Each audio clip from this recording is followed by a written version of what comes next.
286 committees Mysuru ಸಿಟಿಗೆ ಸಂಬಂಧಪಟ್ಟಿದ್ದು ಇದ್ದಾರೆ. ಅದರಲ್ಲಿ 60 ಕಮಿಟೀಸು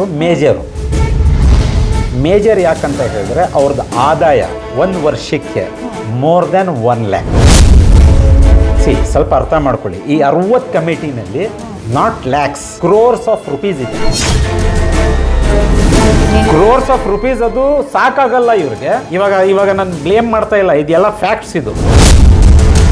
ಇವಾಗ ಇಂಟ್ರೆಸ್ಟಿಂಗ್ ನೋಟು, ನಮ್ಮ ಶಾಸಕರು ತನ್ವೀರ್ ಸೇಠ್ ಸಾಹೇಬರು ಅವ್ರ ಕಡೆಯಿಂದ ಫಂಡ್ನಲ್ಲಿನೂ ದುಡ್ಡು ರಿಲೀಸ್ ಮಾಡ್ಕೊಂಡವ್ರೆ.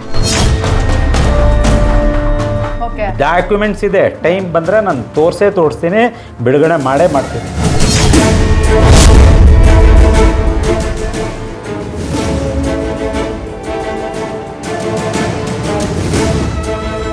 ಏಡೆನ್ಸ್ ನ್ಯೂಸ್ನ ಮುಸ್ಲಿಂಗೆ ಮಕ್ಮಲ್ ಶರೀಫರ ಚಾಟಿ ಸಂಚಿಕೆ 2 ಕಾರ್ಯಕ್ರಮಕ್ಕೆ ಸ್ವಾಗತ. ನಾನು ರಚನಾ. ನಮ್ಮ ಜೊತೆಗಿದ್ದಾರೆ. ಈಗಾಗಲೇ ನಾವು ನಿನ್ನೆ ಎಪಿಸೋಡ್ ಕೂಡ ನೀವು ನೋಡಿದ್ದೀರಾ. ಆಟೆ ಕಾರ್ಯಕರ್ತರು ಜೊತೆಗೆ ಸಾಮಾಜಿಕ ಹೋರಾಟಗಾರರಾದಂತಹ ಮೊಹಮ್ಮದ್ ಅಲಿಮುಲ್ಲಾ ಶರೀಫ್ ಸರ್ ಇವತ್ತು ನಮ್ಮ ಜೊತೆಗಿದ್ದಾರೆ. ಸರ್ ನಮಸ್ತೆ. ಈಗಾಗಲೇ ನಿನ್ನೆ ಒಂದಷ್ಟು ವಿಚಾರಗಳನ್ನ ಹೇಳಿದಿರಿ ನೀವು. ಯಾವುದೇ ಒಂದು ಹಗರಣ ನಡಿಬೇಕು ಅಂದ್ರೆ ಅದಕ್ಕೊಂದು ಮೂಲ ಇರುತ್ತೆ. ಆ ಮೂಲದ ಬಗ್ಗೆ ಫಸ್ಟ್ ನಾವು ಮಾತಾಡೋಣ ಅಂತ ನೀವು ಹೇಳಿದ್ರಿ. ಸೊ ಈಗ ಮುಂದುವರೆದ ಭಾಗ ಸರ್, ನೆಕ್ಸ್ಟ್ ಏನು? ಅದೇ ಅಲ್ಹಮ್ದುಲಿಲ್ಲಾ ಆ ಮೂಲೆಗೇನೆ ಸ್ವಲ್ಪ ಕಂಟಿನ್ಯೂಟಿ ಹೇಳ್ಕೊಳ್ತೀನಿ. ಓಕೆ. ಬಿಕಾಸ್ ಇದಕ್ಕೆ ಲಗತ್ತಾಗಿರೋದೇ ಇದನ್ನು ದಾಖಲೆ. ಸೆಲೆಕ್ಷನ್ ಕಮಿಟೀಸ್ ಇದೆ. ಇನ್ನೊಂದ್ಸಲಿ ಹೇಳ್ತಾ ಇದ್ದೀನಿ, 286 ಕಮಿಟೀಸ್ ಮೈಸೂರು ಸಿಟಿಗೆ ಸಂಬಂಧಪಟ್ಟಿದ್ದು ಇದ್ದಾರೆ. ಓಕೆ. 286. ಅದರಲ್ಲಿ 60 committees major. Okay. 60 committees major ಯಾಕಂತ ಹೇಳಿದ್ರೆ ಅವ್ರದ್ದು ಆದಾಯ ಒಂದು ವರ್ಷಕ್ಕೆ more than 1 lakh. Okay. More than 1 lakh, not below than 1 lakh. ಈ ಮೋರ್ ದ್ಯಾನ್ 286ನಲ್ಲಿ 60 ಹೋದರೆ ಸಮಥಿಂಗ್ 220. ಇದು ಚಿಕ್ಕ ಕಮಿಟಿಗಳು. ಇದು ಆದಾಯಗಳು 1 ಲಕ್ಷದ್ದು ಕೆಳಗಡೆ ಇರುತ್ತೆ. ಇದಕ್ಕೆ ಇವ್ರ ಮೇಲೆ ಸ್ವಲ್ಪ ಜಾಸ್ತಿ ಯಾರು ಪೊಲಿಟಿಕಲ್ಲು ಮಾಡೋಕ್ಕೆ ಹೋಗಲ್ಲ, ಯಾರು ಫೋರ್ಸು ಮಾಡೋಕ್ಕೆ ಹೋಗಲ್ಲ. ಅದೇನೇನೋ ಸ್ವಲ್ಪ ನಡೀತಾ ಇರ್ತದೆ. ಅದು ಬೇರೆ ವಿಚಾರ. ಮೇನ್ ಇರೋದೇ ಈ 60 ಕಮಿಟೀಸು. ಸ್ವಲ್ಪ ಅರ್ಥ ಮಾಡ್ಕೊಳ್ಳಿ, ಈ 60 ಕಮಿಟಿನಲ್ಲಿ not lakhs, crores of rupees ಇದೆ. ಓಕೆ. ಒಂದೊಂದು ಕಮಿಟಿನಲ್ಲಿ ಕ್ರೋರ್ಸ್ ಇದೆ. ಹೇಳ್ಕೊಳ್ಳೋಕ್ಕೆ ಇದು ಅಲಿಗೇಷನ್ಸ್ ಇಲ್ಲ. ಇವರು ಬ್ಯಾಂಕ್ ಸ್ಟೇಟ್ಮೆಂಟ್ ಕೊಡಲ್ಲ ನನಗೆ, ನೋಡಕ್ಕೆ ಹೋಗ್ತೀನಿ ಅಂತ ಹೇಳಿದ್ರೆ. IT ರಿಟರ್ನ್ಸ್ ಕೊಡಲ್ಲ. ಯಾವ ಕಾರಣಕ್ಕೂ ಎಲ್ಲಿ ಎಕ್ಸ್ಪೆಂಡಿಚರ್ ಆಗ್ತೈತೆ ಅದು ತೋರಿಸಲ್ಲ. ಕ್ರೋರ್ಸ್ ಆಫ್ ರುಪೀಸ್ ಇವರ ಅಕೌಂಟ್ಸ್ನಲ್ಲಿ ಮಡಿಕೊಂಡು. ಇವಾಗ ಇಂಟ್ರೆಸ್ಟಿಂಗ್ ನೋಟು, ನಮ್ಮ ಶಾಸಕರು ತನ್ವೀರ್ ಸೇಠ್ ಸಾಹೇಬರು ಅವ್ರ ಕಡೆಯಿಂದ ಫಂಡ್ನಲ್ಲಿನೂ ದುಡ್ಡು ರಿಲೀಸ್ ಮಾಡ್ಕೊಂಡವ್ರೆ. ಆಶ್ಚರ್ಯ ಇದು. ಕ್ರೋರ್ಸ್ ಆಫ್ ರುಪೀಸ್ ಅದು ಸಾಕಾಗಲ್ಲ ಇವ್ರಿಗೆ. ಇವಾಗ ನಾನು ಬ್ಲೇಮ್ ಮಾಡ್ತಾ ಇಲ್ಲ, ಇದೆಲ್ಲ ಫ್ಯಾಕ್ಟ್ಸ್ ಇದು. ಡಾಕ್ಯುಮೆಂಟ್ಸ್ ಇದೆ, ಟೈಮ್ ಬಂದರೆ ನಾನು ತೋರಿಸ್ತೀನಿ, ಬಿಡುಗಡೆ ಮಾಡ್ತೀನಿ. ಏನು ಹೇಳ್ತಾ ಇದ್ದೀನಿ, ಶಾಸಕರದ್ದು MLA ಫಂಡ್ಸು ರಿಲೀಸ್ ಆಗಿಬಿಟ್ಟೈತೆ ಇವ್ರಿಗೆ, ಸುಮಾರು ಕಮಿಟೀಸ್ಗೆ. ಆ ದಾಖಲೆನೂ ತಗೊಂಡಿದ್ದೀನಿ. ಇದರ ಜೊತೆಯಲ್ಲಿ ಈ 60 ಕಮಿಟಿನಲ್ಲಿ ಕ್ವಶನ್ ಏನಂತ ಹೇಳಕ್ಕೆ ಹೋಗ್ತೀನಿ ಅಂದರೆ, ಎಲ್ಲ ಎಲೆಕ್ಷನ್ ಆಗಲ್ಲ, ಫೇರ್ ಆ್ಯಂಡ್ ಫ್ರೀ ಎಲೆಕ್ಷನ್ಸ್ ಆಗಲ್ಲ. ಯಾವಾಗಿಂದ? ಸುಮಾರು 15 ವರ್ಷದಿಂದ ಇವ್ರೇ, ಬೇರೆಯವರೇ ಬರಲ್ಲ, ಇವ್ರೇ. ಒಬ್ಬ ಸಾಯ್ತಾನೆ, ಅವ್ರ ಮಗ ಸಾಯ್ತಾನೆ, ಅವನ ಮಗ, ಇಲ್ಲಾಂದ್ರೆ ಅವನ ಬಾಮೈದ, ಯಾರೋ ಚಿಕ್ಕಪ್ಪನ ಮಗ, ಇವ್ರೇ. ಫ್ಯಾಮಿಲಿ ಟ್ರೀ ಇದ್ದಂಗೆ ಇದು. ಬಿಕಾಸ್ ಸೆಲೆಕ್ಷನ್ ವಿಚಾರದಿಂದ someone is there behind the scene. ನಮ್ಮ ಮೈಸೂರು ಸಿಟಿಗೆ ನಾನು ಹೇಳ್ತಿರೋದು, someone is there. Please identify this figure. Who is controlling? ಯಾರಿದೆಲ್ಲ ಈ ಬಿಹೈಂಡ್ ದಿ ಸೀನ್ ಇರೋಕ್ಕೆ ಈ ಸೆಲೆಕ್ಷನ್ ಪ್ರೋಸೆಸ್ಗೆ ಕಂಟ್ರೋಲ್ ಮಾಡ್ತಾ ಇರೋದು. Someone is there. ಇಲ್ಲಾಂದ್ರೆ ಕೆಳಗಡೆ ಅಧಿಕಾರಿಗಳು ಮಾಡಲ್ಲ ಇದೆಲ್ಲ. ಈ ಅಧಿಕಾರಿಗಳು ಕೇಳಕ್ಕೆ ಹೋದ್ರೆ ಎಲ್ಲೋ ಒಂದು ಕಡೆ, ಇವಾಗ ಚಾಮರಾಜ ಡಬಲ್ ರೋಡ್, ಮೈಸೂರಿನಲ್ಲಿ ಚಾಮರಾಜ ಡಬಲ್ ರೋಡ್ನಲ್ಲಿ ಒಂದು ಮಸ್ಜಿದ್ ಇದೆ, ಝೀನತುಲ್ ಮಸ್ಜಿದ್. ಸ್ವಲ್ಪ ನಿಮಗೆ ಹೇಳಕ್ಕೆ, ಉದಾಹರಣೆ ಹೇಳಕ್ಕೆ ಎಲ್ಲ ಹೇಳ್ಬಿಡ್ತಾ ಇದ್ದೀನಿ. ಝೀನತುಲ್ ಮಸ್ಜಿದ್ ವಿಚಾರ ಈ ಫೆಬ್ರವರಿನಲ್ಲಿ ಬತ್ತು, ಎಲೆಕ್ಷನ್ ಪ್ರೋಸೆಸ್ಗೆ ಬತ್ತು. ಪಬ್ಲಿಕ್ ನೋಟಿಸ್ ಅವ್ರು ತಗೊಂಡು ಬಂದು ಡಿಸ್ಟ್ರಿಕ್ಟ್ ಅಡ್ಮಿನಿಸ್ಟ್ರೇಷನ್ನವರು ಫಿಕ್ಸ್ ಮಾಡಿದ್ರು. ವಿತಿನ್ ಮಿನಿಟ್ಸ್ ಎಳ್ದಾಗ್ಬಿಡ್ತಾರೆ.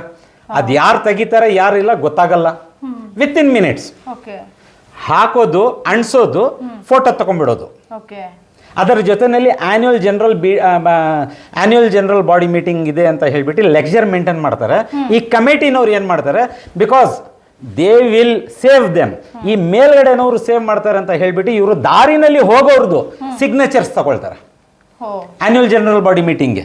ಅದು ಹೆಂಗಾಗ್ತದೆ ಮೇಡಮ್? ಅದು ಸಮ್ವನ್ ಶುಡ್ ಅಸೆಂಬಲ್ ಒಂದು ಗ್ಯಾದರಿಂಗು, ಅಲ್ಲಿ ಅಬ್ಜೆಕ್ಷನ್ಸ್ ಆಗ್ತದೆ, ಅಬ್ಜೆಕ್ಷನ್ಸ್ ಬರಲ್ಲ, ಅದೆಲ್ಲ ನೋಡಲೇಬೇಕಿಲ್ಲ.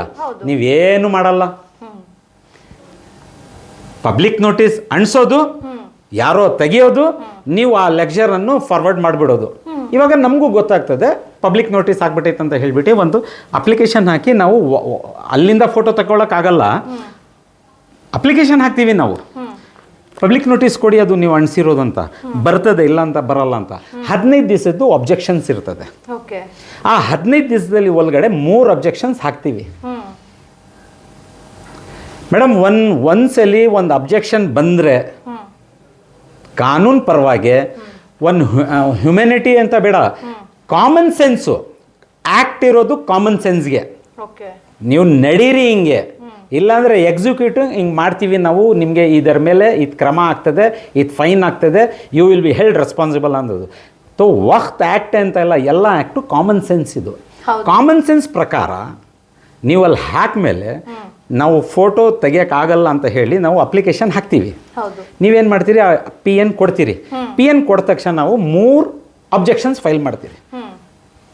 ನಿಮ್ಗೇನು ನೀವು ಅಧಿಕಾರ ಇಲ್ಲ ಮೇಡಮ್. ನೀವು ಕೂತ್ಕೊಂಡು ಏನು ಅಬ್ಜೆಕ್ಷನ್ಸ್ ಬಂದೈತೆ ಏನಿಲ್ಲ ಅಂತ ನೀವು ನೋಡೋಕ್ಕಾಗಲ್ಲ ಮೇಡಮ್. ನೀವು ಪ್ರೆಷರ್ನಲ್ಲಿ ಇದ್ದೀವಿ ನಾವು ಅಂತೀರಿ.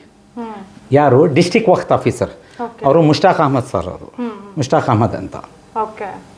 ಅದು ಬೇರೆ ವಿಚಾರ. ಅವ್ರು ಎಲ್ಲೆಲ್ಲೋ 1ಇಂದ ಜಾಸ್ತಿ 3 ಕಡೆ ಅಧಿಕಾರ ಮಾಡ್ತಾವ್ರೆ. ಅದಿರಲಿ, ಅದು ಆಮೇಲೆ ಬರ್ತೀನಿ. ಮೈಸೂರಿನಲ್ಲಿ district Waqf officer Mushtaq Ahmed. Pressure ಇದೆ ನಮಗೆ ಅಂತಾರೆ. ಏನು ಪ್ರೆಷರು? ನೀವು ಅಣಿಸಿದ್ದೀರಿ, ನಾವು ಅಬ್ಜೆಕ್ಷನ್ ಹಾಕಿದ್ದೀವಿ, ನೋಡಿ ನೀವು ವೆರಿಫೈ ಮಾಡಿ. ನೀವು ನೋಡ್ದಂಗೆ ಮಾಡ್ದಂಗೆ ನೀವೇನು ಮಾಡ್ತೀರಿ, ಆ ಕಮಿಟಿನವ್ರಿಗೆ 2 ತಿಂಗಳಾದ್ಮೇಲೆ 4th ಮಂತ್ನಲ್ಲಿ ಅವ್ರಿಗೆ ನೀವು ಓಪನ್ ಮಾಡ್ತೀರಿ ನಿಮ್ಮದು ಅಬ್ಜೆಕ್ಷನ್ ಬಂದೈತೆ ಅಂತ. ಯಾಕೆ ಮೇಡಮ್ ನಿಮ್ಮ ಕೈನಲ್ಲಿ ಎಲ್ಲ ದಾಖಲೆ ಇಲ್ಲ? ಅಲ್ಲಿ PN ಹಾಕೋ ಟೈಮ್ನಲ್ಲಿ ನಿಮ್ಮ ಹತ್ರ ದಾಖಲೆ ಇರಲ್ಲ. Why you can't verify it? Question ಬರೋದೇ ಇಲ್ಲ. ಇದು ನೀವು ಕ್ವಶನ್ ಬಂದಮೇಲೆ ನೀವು ವೆರಿಫೈ ಮಾಡಬೇಕಾಗಿತ್ತು. ನೀವೇನು ಮಾಡ್ತೀರಿ, ಒಂದು ಕಡೆ ಆಪೋಸಿಟ್ ಪಾರ್ಟಿಗೆ ನೀವು ನಮ್ಮ ಅರ್ಜಿಯನ್ನು ಅವ್ರಿಗೆ ಕೊಡ್ತೀರಿ, ನಿಮ್ಮ ಅಬ್ಜೆಕ್ಷನ್ಸ್ ಬಂದೈತೆ ಅಂತ. What are you doing? ನಮ್ಮ ಅಬ್ಜೆಕ್ಷನ್ಸ್ ಅಲ್ಲಿ ತೋರಿಸಿ ಅವ್ರಿಗೆ ನೀವು ಐಡೆಂಟಿಫೈ ಮಾಡ್ತಾ ಇರೋದು, ಇಂಥವರು ನೀವು ನಿಮಗೆ ಅಬ್ಜೆಕ್ಷನ್ಸ್ ಮಾಡವ್ರೆ ಅಂತ. ಲಾ ಆ್ಯಂಡ್ ಆರ್ಡರ್ ಕ್ರಿಯೇಟ್ ಆಗ್ತದೆ ಇಲ್ಲ ಮೇಡಮ್? ಆಗ್ತದೆ ಇಲ್ಲ ಇಲ್ಲ. So who is creating this law and order problem? ಆಫೀಸರೇ. ಸೊ ಈ ಆಫೀಸರ್ಗೆ ನಾನು ಒಂದು ಸ್ವಲ್ಪ ದಿವಸ ಮುಂಚೆ ಏನು ಮಾಡಿದೆ, ಹಾನರಬಲ್ ವಕ್ತ್ ಮಿನಿಸ್ಟರ್ ಸಾಹೇಬ್ರಿಗೆ ರಿಕ್ವೆಸ್ಟ್ ಮಾಡಿದೆ, ಇವರು ಪ್ರೆಷರ್ನಲ್ಲಿ ಕೆಲಸ ಮಾಡೋರು, ಇವ್ರಿಗೆ ಒಂದು ಕೆಲಸ ಮಾಡಿ, ಯಾರು ಪ್ರೆಷರ್ ಮಾಡ್ತಾವ್ರೆ ಅವ್ರ ಮನೆಗೆ ಕಳಿಸ್ಬಿಡಿ ಇವ್ರಿಗೆ. Because he is withdrawing money from the treasury, but he can't work for the pressure ಅಂತ ಕೇಳ್ಕೊಂಡಿದ್ದೆ. ಸೊ ಅಲ್ಹಮ್ದುಲಿಲ್ಲ, ಇಲ್ಲಿ ನಾನು ಅವ್ರ ನಮ್ಮ ಮಾತಿಗೆ ಅವ್ರು ಕೇಳ್ಕೊಂಡು ಅವ್ರು ಏನು ಮಾಡಿದ್ರು, ಇವಾಗ ಹೊಸದಾಗಿ ಏನು ಮಾಡಿದ್ರು, ಒಂದು 15 ಡೇಸಿಂದ ಒಂದು ಹೊಸ ಡೆವಲಪ್ಮೆಂಟ್ ಆಯಿತು. ಅವ್ರು ಏನೇನೋ ಇಲ್ಲಿ ಇನ್ಕ್ವೈರಿಗೂ ಹಾಕಿದ್ರೋ ಏನೋ ಸ್ವಲ್ಪ ಒಳ್ಳೆ ರೀತಿಯಿಂದ ಏನು ವೆರಿಫೈಡ್ ಡಾಕ್ಯುಮೆಂಟ್ಸ್ ಇದು ಅದು ಅಂತ ಆಗ್ತಾಯಿತ್ತು. ಆದ್ರೂ ನಮ್ಮ ಆಫೀಸರು ಇವಾಗ ಇಲ್ಲಿ ನಮ್ಮ chairman, Mysuru advisory committee chairman ಇದ್ದಾರೆ. ಇವಾಗ ಇವ್ರಿಗೂ ಸ್ವಲ್ಪ ಕರ್ಕೋಬೇಕಾಗಿರ್ತದೆ ಇವಾಗ ನಮ್ಮ ಇಶ್ಯೂನಲ್ಲಿ. ಬಿಕಾಸ್ ಫ್ರಮ್ 15 ದಿವಸದಿಂದ ಇವರು ವೆರಿಫೈ ಮಾಡವ್ರೆ, ಡಾಕ್ಯುಮೆಂಟ್ಸ್ ಮಾಡವ್ರೆ, ಮಾಡಲಿಲ್ಲ ಅಂತೆಲ್ಲ ಮಾಡವ್ರೆ. ಮಾಡ್ಕೊಂಡು ಏನು ಮಾಡ್ತಾರೆ, ನಮಗೆ ಕೊಂಡಿಸ್ತಾರೆ, ವೆರಿಫೈ ಮಾಡ್ತಾರೆ. ನಾವು ಎಲ್ಲ ಇಂಥ ಜಾಗದಲ್ಲಿ ನೋಡಿ ಹಿಂಗಿದೆ ನೋಡಿ ಅಂತ ಹೇಳ ತೋರಿಸ್ತೀನಿ ಅವ್ರಿಗೆ. ಏನು ಮಾಡ್ತೀನಿ, ಎಲ್ಲ ತೋರಿಸ್ತೀನಿ. ಡಾಕ್ಯುಮೆಂಟ್ಸೇ ನೀವು ಕೊಟ್ಟಿರೋದು ಸರಿ ಇಲ್ಲ ಅಂತಾರಲ್ಲ ಮೇಡಮ್. ಅದಂಗೆ ಫೇಕ್ ಡಾಕ್ಯುಮೆಂಟ್ಸ್ ನಾವು ಕೊಟ್ಟಿರೋದು ಫೇಕ್ ಅಂತ ತೋರಿಸ್ತಾರೆ. ಓಕೆ, ಹೆಂಗ್ ಪ್ರೆಷರ್ ನಡೀತೈತೆ, ಪ್ರಾಬ್ಲಮ್ ಏನಿದೆ ಅಂದರೆ ಇವ್ರಿಗೆ ಎಲ್ಲ ಗೊತ್ತಿರ್ತದೆ ನಾವು ಕೊಟ್ಟಿರೋದು ಎಲ್ಲ ಡಾಕ್ಯುಮೆಂಟ್ಸ್ ಎಲ್ಲ ಕರೆಕ್ಟ್ ಇದೆ ಅಂತ, ಅಂದರೆ ಹೇಳೋದು ಮಾತಿನಲ್ಲಿ ಫೇಕ್ ಅಂತಾರೆ. ಸೊ ವ್ಯವಸ್ಥೆ ಯಾವಾಗ ಸರಿಗಾಗ್ತದೆ ಇದು ಹೇಳಿ ಸ್ವಲ್ಪ. ಇವರು ನಮ್ಮ ಮುಷ್ತಾಕ್ ಸಾಹೇಬರು ಡಿಸ್ಟಿಕ್ ವಕ್ಫ್ ಅಡ್ವೈಸರಿ ಕಮಿಟಿನವರು, ಇವರೇನು ಮಾಡಿರ್ತಾರೆ, ಈ 6ನೇ ತಿಂಗಳಿನಲ್ಲಿ ವಿತೌಟ್ ವೆರಿಫೈಯಿಂಗ್ ಅವರ್ ಡಾಕ್ಯುಮೆಂಟ್ಸ್ ಕಳಿಸಿರ್ತಾರೆ. ಎಲ್ಲ ನಾನು ನೋಡಿದ್ದೀನಿ, ಇವ್ರದ್ದು ಅಬ್ಜೆಕ್ಷನ್ಸು ಸರಿಗಿಲ್ಲ ಅಂತ ಬರ್ದಿರ್ತಾರೆ ನೋಡಿ ಮೇಡಮ್. ತೋರ್ಸಕ್ಕೆ ಹೋಗಿದ್ರೆ ನೋಡಿ ಮೇಡಮ್, ಇಲ್ಲಿ ಬರ್ದಿರ್ತಾರೆ ನಮ್ಮ documents without cross verifying it, cross verify ಮಾಡ್ದಂಗೆ ಇವ್ರ ಪರವಾಗಿ. ದಟ್ ಮೀನ್ಸ್ ನಾನು ಅದು ಹೇಳ್ತಾ ಇದ್ದೀನಲ್ಲ, ಯಾರೋ ಒಬ್ರು ಇದ್ದಾರೆ ಇಲ್ಲಿ, ಯಾರೋ ಇದ್ದಾರೆ ಇಲ್ಲಿ, ನಾನು ಅದು ಹೇಳ್ತಾ ಇರೋದು ಮೇನ್. ಅವರು ಇದೆಲ್ಲ ಬರೆಯೋಕ್ಕೆ ಇವ್ರಿಗೆ ಪ್ರೆಷರ್ ಮಾಡ್ತಾವ್ರೆ. ಇವಾಗ ಇದ್ದಂಗೆ ಇವಾಗ ಹೋದ್ವಾರ ನಮಗೆ ಇನ್ನೊಂದು ದಾಖಲೆ ಸಿಕ್ತು. ಇನ್ನೊಂದು ಯಾವ ದಾಖಲೆ ಸಿಕ್ತು ಇಲ್ಲಿ ನೋಡಿ ಮೇಡಮ್, ಮೈಸೂರು ಮಹಾನಗರ ಪಾಲಿಕೆ 6 ಝೋನ್ 6 ಇಂದ ಒಂದು ಡಿಮ್ಯಾಂಡ್ ನೋಟ್ ಬರ್ತದೆ ಇದೇ ಮಸ್ಜಿದಿ ಕಮಿಟಿಗೆ. ಏನಂತ ಹೇಳಿದ್ರೆ, ಈ ಮಸ್ಜಿದಿ ಕಮಿಟಿನಲ್ಲಿ 27 ಅಂಗಡಿ ಇರ್ತದೆ. ತಿಂಗಳಿಗೆ ಅವ್ರಿಗೆ ಬಾಡಿಗೆ ಸುಮಾರು 2 ಲಕ್ಷ ಇದೆ ಆ 27 ಅಂಗಡಿಯಿಂದ, according to the record, on record. Total 2 lakhs ಗಂಟ ಇದೆ. ಸುಮಾರು 180 ಇಂದ 2 ಲಕ್ಷ ಗಂಟ ಇದೆ. ಇರಲಿ, ಆ ಮತ್ತು ಕ್ವಶನ್ ಬರಲ್ಲ. ವರ್ಷಕ್ಕೆ ಒಂದ್ಸಲಿ ಕಂದಾಯ ಕಟ್ಟಬೇಕು ಇಲ್ಲ, ನೀವು ಕಟ್ಟಬೇಕು ಇಲ್ಲ. 2 ಅಂಗಡಿದು ಸುಮಾರು 6 ಲಕ್ಷದ್ದು ಡಿಮ್ಯಾಂಡ್ ನೋಟ್ ಬಂದೈತೆ. ಟ್ಯಾಕ್ಸೇ ಕಟ್ಟಲಿಲ್ಲ. 27 ಅಂಗಡಿದು ಸುಮಾರು 15 ಇಂದ 20 ಲಕ್ಷ ಆಗ್ತದೆ. ಇದು ಯಾಕೆ ಇವಾಗ question, very serious question for our Waqf officer. ಯಾಕೆ ನೀವು ಓವರ್ಲುಕ್ ಮಾಡಿರೋದು ಇದೆಲ್ಲ? ಕಮಿಟಿ ರಿಜಿಸ್ಟ್ರೇಷನ್ ಮಾಡೋದು ಟೈಮ್ನಲ್ಲಿ ಇದೆಲ್ಲ ನೀವು under act 32 section I think ಇದೆ. ಆ 32 ಸೆಕ್ಷನ್ನಲ್ಲಿ ನೀವು ಪ್ರತಿ ಒಂದು ಮೂಲೆ ದಾಖಲೆ ವೆರಿಫೈ ಮಾಡಬೇಕು. ನೀವು ಮಾಡಿದರೆ ಹೋದ ತಿಂಗಳು ಬಂದಿರೋದು 15/6 ಜೂನ್ನಲ್ಲಿ ಬಂದಿರೋದು. ನೀವು ಅಕಸ್ಮಾತ್ ವೆರಿಫೈ ಮಾಡಿದರೆ ಡಿಮ್ಯಾಂಡ್ ನೋಟ್ ಯಾಕೆ ಇಶ್ಯೂ ಮಾಡೋರು ಇವರು? ನಾನು ನೋಡಿ ಮೇಡಮ್, ಪಬ್ಲಿಕ್ ಮನಿಗೆ ಸೇಫ್ ಗಾರ್ಡ್ ಮಾಡ್ತಾ ಇರೋದು, ಬಡವ್ರಿಗೋಸ್ಕರ ನಾನು ಕೆಲಸ ಮಾಡ್ತಾ ಇರೋದು. ಇದು ಓವರ್ಲುಕ್ ಮಾಡಬೇಕಾಗಿದ್ರೆ ಹೂ ಇಸ್ ಬಿಹೈಂಡ್ ಯು? ನಿಮ್ಮ ಕೈನಲ್ಲಿ ಪ್ರೆಷರ್ ತಡ್ಕೊಳಕ್ಕಾಗಲಿಲ್ಲ, ನೀವು ದಯವಿಟ್ಟು ಒಂದು ನಿಮಿಷನೂ ಇರಕ್ಕೆ ಹೋಗ್ಬೇಡಿ. ಕೆಲಸ ಪಬ್ಲಿಕ್ಗೋಸ್ಕರ ಮಾಡಿಲ್ಲ ಅಂದ್ರೆ ಇನ್ನೇನಕ್ಕೆ ಇರಬೇಡಿ, ದಯವಿಟ್ಟು ಇರಬೇಡಿ ನೀವು ಮುಷ್ತಾಕ್ ಸಾಹೇಬ್ರೆ. ಇಲ್ಲ ಅಂದರೆ ನಮ್ಮ ಹಾನರಬಲ್ ಮಿನಿಸ್ಟರ್ ಸಾಹೇಬರು ಕೇಳ್ಕೊಳ್ತಿರೋದು. ಇವಾಗ ಓದ್ಸಲಿ ನಾನು ಇನ್ನೊಂದ್ಸಲಿ ಅಡ್ಮಿಟ್ ಮಾಡ್ತಾ ಇದ್ದೀನಿ, ಓದ್ಸಲಿ ಸ್ವಲ್ಪ ನನ್ನ ಮಾತು ಸ್ವಲ್ಪ ಜೋರಾಗಾಗ್ಬಿಟ್ಟಿತ್ತು. ಬಟ್ ಇವಾಗ ನಾನು ಕೇಳ್ಕೊಳ್ತಾ ಇದ್ದೀನಿ, ಹಾನರಬಲ್ ಮಿನಿಸ್ಟರ್ ಸಾಹೇಬ್ರೆ, ದಯವಿಟ್ಟು ಇದೆಲ್ಲ ಅಕ್ರಮ ಎಲ್ಲ ನೋಡ್ಕೊಳ್ಳಿ ನೀವು. ಏನೇನು ಇವ್ರು ಓವರ್ಲುಕ್ ಮಾಡ್ತಾವ್ರೆ, ಏನೇನಿಲ್ಲ. ಪ್ರತಿ ಒಂದು ಕಮಿಟಿನಲ್ಲಿ ಸುಮಾರು ಅಂಗಡಿಗಳು ಇದೆ, ಕಂದಾಯ ದುಡ್ಡು ಕಟ್ತವ್ರೆ ಇಲ್ಲ. ಅಧಿಕಾರ ಅವ್ರಿಗೆ ಸ್ಟ್ರಿಕ್ಟಾಗೆ ಹೇಳಿರಿ, ಬಿಕಾಸ್ ದೇರ್ ಆರ್ ಇರ್ರೆಗ್ಯುಲೇಟೀಸ್ ಇದೆ. ಈ ದುಡ್ಡು ಎಲ್ಲಿ ಹೋಗ್ತಾ ಐತೆ ಮೇಡಮ್? ಸುಮಾರು 10 ವರ್ಷದಿಂದ ಕಂದಾಯ ಕಟ್ಟಲಿಲ್ಲ. 10 ವರ್ಷದಿಂದ ರೆಕಾರ್ಡ್ ಇದೆ ಇಲ್ಲಿ ನೋಡಿ ಮೇಡಮ್. ಫ್ರಮ್ 14-15 10 ವರ್ಷ ಆಯ್ತಲ್ಲ. 14-15 ಒಂದು ಅಂಗಡಿಗೆ 3,20,286 ರೂಪಾಯಿ. ಒಂದು ಅಂಗಡಿಗೆ 27 ಅಂಗಡಿಗೆ ಎಷ್ಟು ಆಯ್ತು? 10 ಅಂಗಡಿಗೆ 30 ಲಕ್ಷದ ಮೇಲೆ ಆಗ್ತೈತೆ. ಇದೆಲ್ಲ ಕೇಳಿದ್ರೆ, ನಾನು ನೆನ್ನೆನೂ ಹೇಳಿದೆ ನಿಮಗೆ, ಇದೆಲ್ಲ ಕೇಳಕ್ಕೆ ಹೋದ್ರೆ ಹಿಂದೂ ಮುಸ್ಲಿಂ ಅಂತ ಆಡ್ತಾರೆ.